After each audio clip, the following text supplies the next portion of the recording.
வணக்க மக்களே, நாம இந்த ஆரோக்கியமான எச்சரிக்கை பதிவில் பப்பாளி பழத்தில் நிறைந்துள்ள ஒரு சில தீமைகளை பற்றி நம்ம விளக்கமாக பார்க்க போகிறோம். அந்த தீமைகள் உங்களுக்கு எதனால் ஏற்படும்னா, பப்பாளி பழத்தை நீங்கள் சேர்க்கக்கூடாத உணவுகளோடு சேர்த்து சாப்பிடும்போது, அளவுக்கு அதிகமாக சாப்பிடும்போது தான் உங்களுக்கு ஏற்படும். அப்படின்னா பப்பாளி பழம் எந்த அளவுகளில் கரெக்டான லெவலில் சாப்பிடணும் பார்த்தீங்கன்னா, 100 கிராமில் ஆரம்பித்து 120 கிராம் வரைக்கும் தான் நம்ம பப்பாளி பழத்தை சாப்பிடணும். இப்போ பப்பாளி இலை சாறு எடுத்துக்கிறோன்னா 3 ஸ்பூன்லேருந்து 5 ஸ்பூனே நமக்கு வந்து போதுமானது தான். பப்பாளி பழத்தை எப்போதும் நம்ம உணவுகளை சாப்பிட்றதுக்கு முன்னாடி 2 மணி நேரத்துக்கு முன்னாடி சாப்பிட்றணும். இல்லைனா உணவுகளை சாப்பிட்டு முடிச்சதுக்கு அப்புறம் ஒரு 2 மணி நேரம் கழித்து சாப்பிடணும். ஸோ இந்த அளவுகளில் பப்பாளி பழத்தை எடுத்துக்கிட்டோம்னா நமக்கு நன்மை கிடைக்கும்.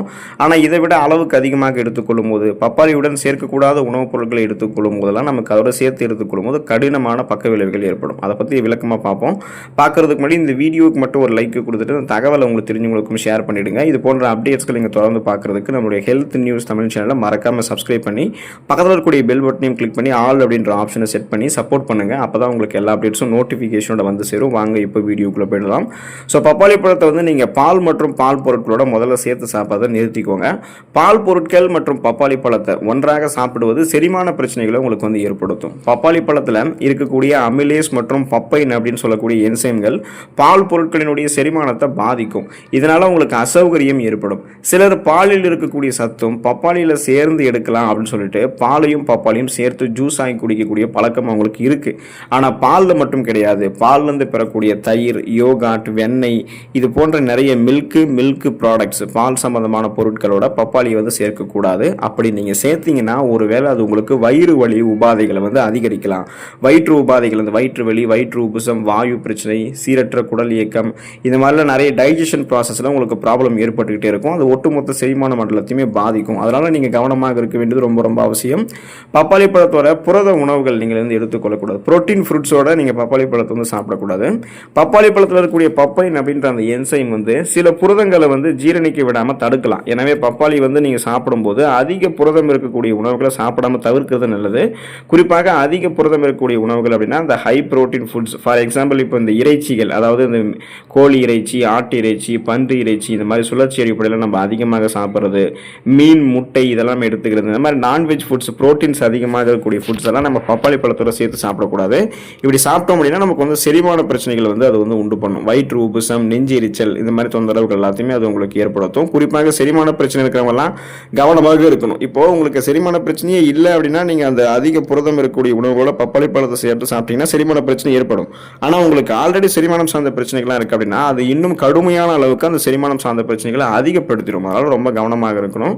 பப்பாளி பழத்தோட நீங்கள் சிட்ரிக் அமிலங்கள் நிறைந்திருக்கக்கூடிய சிட்ரஸ் பழங்களை எடுத்துக்கொள்ளக்கூடாது. அப்போது இந்த சிட்ரிக் அமிலங்கள் இருந்திருக்கக்கூடிய சிட்ரஸ் பழங்கள் அப்படின்னா ஆரஞ்சு பழம், எலுமிச்சை பழம், இது எல்லாத்தையுமே நீங்கள் பப்பாளி பழத்தோட சேர்த்து சாப்பிடுவது செரிமான பிரச்சனையும் உங்களுக்கு வந்து ஏற்படுத்தும். பப்பாளி மற்றும் சிட்ரிக் பழங்கள், அதாவது சிட்ரிக் அமிலங்கள் இருக்கக்கூடிய இந்த சிட்ரஸ் பழங்களை ஒன்றாக சாப்பிடும்போது புளிப்பு சுவை உங்களுக்கு அதிகமாக இருக்கும். அப்போ இதனால் செரிமான கோளாறுகள் வரலாம். ஏன்னா சிட்ரஸ் மற்றும் பப்பாளி இரண்டிலுமே விட்டமின் சி என்று சொல்லக்கூடிய உயிர் சத்து அதிகமாக இருக்கு. ஸோ இது வந்து கடுமையான அசிடிட்டி, அதாவது நெஞ்சு எரிச்சல் மற்றும் வயிற்று எரிச்சலை உண்டாக்கும்.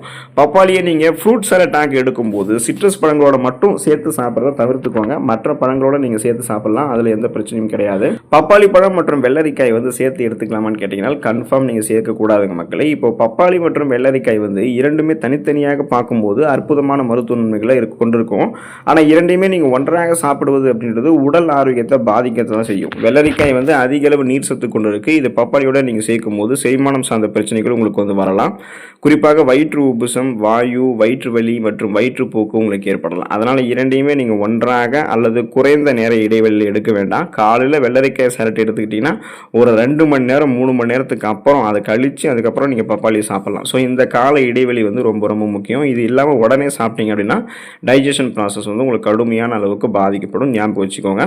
அதே போல் எண்ணெயில் வறுத்து பொரித்த உணவுகள், அந்த ஆயில் ஃபுட்ஸோட பப்பாளி பழத்தை நீங்கள் சாப்பிடக்கூடாது. சிலர் வந்து என்ன பண்ணுவாங்கன்னா நிறைய உணவுகள் சாப்பிடும்போது அது கூட சைட் டிஷ் வந்து சாப்பிடுவாங்க இல்லையா, அந்த பழக்கம் இருக்கும். அந்த பழக்கத்தை அவங்க பழங்கள் சாப்பிடும் போதும் வந்து மேற்கொள்வாங்க. அந்த மாதிரி பண்ணும்போது பொரித்த உணவுகளோட பப்பாளி பழத்தை நீங்கள் சேர்த்து சாப்பிடாதீங்க. இது வயிற்றுக்கு வந்து எரிச்சலை உண்டாக்கும். அப்போ பார்த்தீங்கன்னா பொரித்த உணவுகளில் அதிக கொழுப்பு இருக்குது.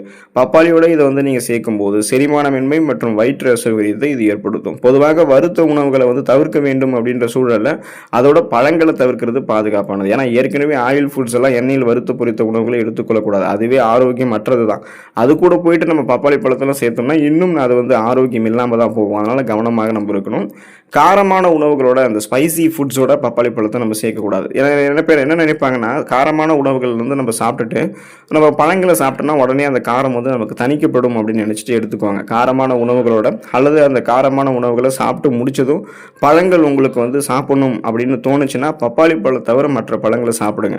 பப்பாளி பழத்தை நீங்கள் காரமான உணவுகளோட சேர்த்து சாப்பிடும்போது அது வயிற்றுக்கு கெடுதலை ஏற்படுத்தும், வயிற்று வலியை உண்டாக்கும், வயிற்று உபுசம், வயிற்றுப்போக்கு போன்ற பிரச்சனைகளை கொண்டு வரலாம். காரமான உணவுகள் வயிற்று பகுதியை எரிச்சல் அடைய செய்யும். பப்பாளியோட நீங்கள் இந்த காரமான உணவுகளை சாப்பிடும்போது செரிமானத்தில் பிரச்சனை ஏற்படுத்தும். அதனால பப்பாளியோட காரமான உணவுகளையோ அல்லது பப்பாளி சாப்பிட்டு முடிச்சதுக்கு அப்புறம் உணவுக்கு அப்புறம் அந்த காரமான உணவுகளை சாப்பிட்டு முடிச்சதுக்கு அப்புறம் உடனே நீங்கள் பப்பாளி சாப்பிடக்கூடிய இந்த பழக்கத்தை வந்து விட்டு விடுவது உங்களுக்கு ரொம்ப ரொம்ப நல்லது. இதய நோய் இருக்கிறவங்களாம் பப்பாளி பழத்தை வந்து சாப்பிட்றத தவிர்க்க வேண்டியது நல்லது. ஸோ இப்போ பார்த்தீங்கன்னா நம்ம எந்தெந்த உணவுப் பொருள்களோட பப்பாளி பழத்தை சேர்க்கக்கூடாதுன்னு பார்த்துருப்போம். அடுத்து எந்தெந்த நோய்கள் இருக்கிறவங்க யாரெல்லாம் பப்பாளி பழத்தை எடுத்துக்கொள்ளக்கூடாது அப்படின்றத பார்க்க போகிறோம். ஸோ அந்த வகையில் தான் அந்த இதய நோய் இருக்கிறவங்களாம் பப்பாளி பழத்தை எடுத்துக்கொள்ளக்கூடாது.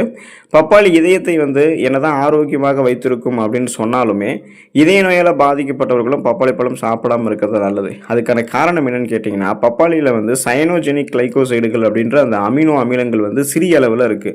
இது வந்து செரிமான அமைப்பில் ஹைட்ரஜன் சயனைடை வந்து உங்களுக்கு உற்பத்தி செய்யும். இது பெரும்பாலான மக்களுக்கு எந்த விதமான பாதிப்பையும் ஏற்படுத்தாது. அப்படின்னாலும் இதய நோய் இருக்கிறவங்களுக்கு இது ஆபத்தை வந்து அதிகரிக்கும். உங்களுக்கு இதய நோய் பிரச்சனை இருந்துச்சுன்னா பப்பாளியை வந்து நீங்கள் சாப்பிட வேண்டும் அப்படின்ற அந்த விருப்பமும் இருந்துச்சுன்னா கண்டிப்பாக நீங்கள் அந்த பப்பாளி பழத்தை எடுத்துக்கொள்வதற்கு முன்னாடி உங்களுடைய மருத்துவர் அணுக வேண்டியது ரொம்ப ரொம்ப நல்லது. ஸோ ஆனால் அதிகபட்சம் பார்த்தீங்கன்னா இந்த இதய நோய் வந்து இருக்கக்கூடிய பட்சத்தில் பப்பாளி பழத்தை சாப்பிடாமல் இருக்கிறது தான் நல்லது. அலர்ஜி ப்ராப்ளம் உங்களுக்கு இருக்கா, அந்த ஒவ்வாமை இருந்துச்சுன்னா பப்பாளி பழத்தை வந்து எடுத்துக்கொள்ளக்கூடாது. இப்போ ஒரு சில பேர் வந்து பப்பாளி பழத்தை அளவுக்கு அதிகமாக சாப்பிடும்போது அவங்களுக்கு அலர்ஜி ஏற்படலாம். சில பேருக்கு பப்பாளினுடைய வாசனை கூட அலர்ஜி ஏற்படுத்தலாம். அவங்களாம் பப்பாளி பழத்தை எடுத்துக்கொள்ளக்கூடாது. இப்போதெல்லாம் பலர் வந்து லேட்டெக்ஸ் ஒவ்வாமையால் அவதிப்படுறாங்க. அப்படிப்பட்டவங்கலாம் பப்பாளி பழத்தை சாப்பிடாம தவிர்க்கிறது தான் நல்லது. அவங்க பப்பாளி பழத்தை சாப்பிடும்போது ஒவ்வாமை ஏற்படும். ஏன்னா பப்பாளியில் இருக்கக்கூடிய கைட்டினேஸ்கள் எனப்படக்கூடிய என்சைம் வந்து லேட்டெக்ஸ் புரோட்டீன்களோட வினைபுரிந்து பக்க விளைவுகளை ஏற்படுத்தலாம். இதனால உடலில் ஆங்காங்கே தடிப்புகள், வீக்கம், தும்மல், இருமல், சுவாசிக்கிறதுல சிரமம், கண்கள்லேருந்து நீர் வடிதல், இந்த மாதிரி சுவாசம் சம்பந்தமான ஒவ்வாமைகளையுமே அது உங்களுக்கு ஏற்படுத்தும்ன்றதை மறந்துடாதீங்க. ஸோ சிலருக்கு பப்பாளினுடைய வாசனை கூட முன்னாடி சொன்ன மாதிரி பிடிக்காமல் இருக்கும். அவங்களாம் பப்பாளி பழம் பக்கமே போகாமல் இருக்கிறது நல்லது தான். ஹைப்போ தைராய்டிசம் பிரச்சனை இருக்கிறவங்களாம் பப்பாளி பழத்தை எடுத்துக்கொள்ளாமல் இருக்கிறது தான் நல்லது. உங்களுக்கு வந்து ஹைப்போ தைராய்டிசம் இருந்துச்சுன்னா பப்பாளி பழத்தை சாப்பிட தவிர்க்கணும். அதுக்கான காரணம் என்னன்னா, பப்பாளி பழத்தில் இருக்கக்கூடிய சில பொருட்கள் அந்த என்சைம்கள் எல்லாமே ஹைப்போ தைராய்டிசம், அதாவது தைராய்டு ஹார்மோன் உற்பத்தியில் பாதிப்புகளை ஏற்படுத்தக்கூடும் அப்படின்றத ஆராய்ச்சிகளை குறிப்பிட்டாங்க. மேலும் சோர்வு, மந்தமான வளர்ச்சிதை மாற்றம், இந்த மாதிரியான அறிகுறிகளை இன்னும் மோசமாக்கும். எனவே ஹைப்போதைராய்டிசம் இருக்கிறவங்களாம் பப்பாளி சாப்பிடுவதற்கு முன்னாடி மருத்துவரை வந்து அணுகி ஆலோசனை பெற்றுக்கொள்ள வேண்டியது நல்லது. உங்களுக்கு கிட்னி ஸ்டோன்ஸ் இருக்கா அப்படின்னா அந்த சிறுநீரக கற்கள் இருக்கும்போது பப்பாளி பழத்தை நீங்கள் எடுத்துக்கொள்ளக்கூடாது. அதுதான் மருத்துவ நிபுணர்கள் குறிப்பிடுறாங்க. இதுக்கான காரணம் என்னன்னா, பப்பாளி பழத்தில் விட்டமின் சி என்று சொல்லக்கூடிய உயிர் சத்து அதிகமாக இருக்கிறதால சிறுநீரக கற்கள் இருக்கிறவங்க இதை சாப்பிடும்போது அவங்களுக்கு அந்த சிறுநீரக கற்களினுடைய அளவு வந்து பார்த்தீங்கன்னா அங்கே அதிகரிக்க ஆரம்பிக்கும். அதன் மூலமாக சிறுநீர் கழிக்கிறதே வந்து கஷ்டமாயிடும். எனவே சிறுநீரக கற்கள் பிரச்சனை இருக்கிறவங்களாம் பப்பாளி பழத்தை சாப்பிடாம தவிர்க்கிறது நல்லது. ஸோ மற்ற அனைவர்களும் பப்பாளி பழத்தை அளவாக எடுத்துக்கொள்ளுங்க. அதில் இருக்கக்கூடிய நன்மைகளை மட்டுமே பெற்று நலமோடு வாழுங்க. அடுத்த ஆரோக்கியமான பதிவில் மறக்காமல் சந்திப்போம். நன்றி மக்களே.